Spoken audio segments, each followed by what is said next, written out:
Well, several dozen communities throughout this state will vote on education referendums in tomorrow's election. Appleton area public schools among the 72 districts hoping for a yes vote, asking its community for $60 million over the next 4 years. Drew Best spoke with voters on the eve of the April election. An impactful referendum decision is on the ballot for Appleton voters, deciding whether its public schools can have $15 million of taxpayer money every year for the next 4 years. One parent I spoke with says a yes vote is well worth it. I feel like the state's not doing their part to fund education. They are not keeping up with inflation. They're not reimbursing special education costs as much as they are legally supposed to.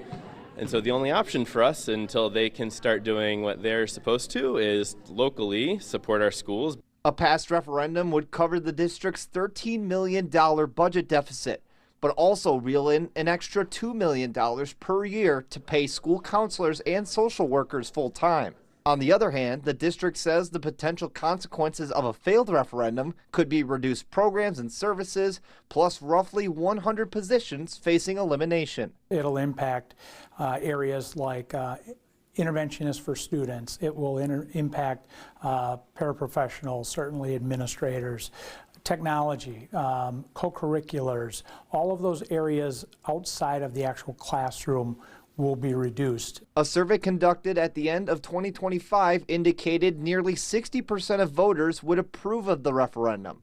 However, these results came before property taxes rose by nearly 8% in Appleton, which for some voters raised affordability concerns. They built an elementary school. I think they added on to every single middle school. I mean, they've did a lot of additions, and people now they need it for the operating budget. I have to live within a budget. Our family's living in a budget. They need to live in a budget. The average cost increase to Appleton homeowners would be around $45 per year. Tuesday's election will determine whether the greater community feels that increase is worth it for their public schools. Reporting in Appleton, Drew Best, Action 2 News. Appleton area schools are not the only ones in need of more money. Howard Suamico, Oconto, Menasha, and Denmark school districts are also going to referendum this April. For a full list of districts with referendum questions in our area, just head to our website at WBAY.com.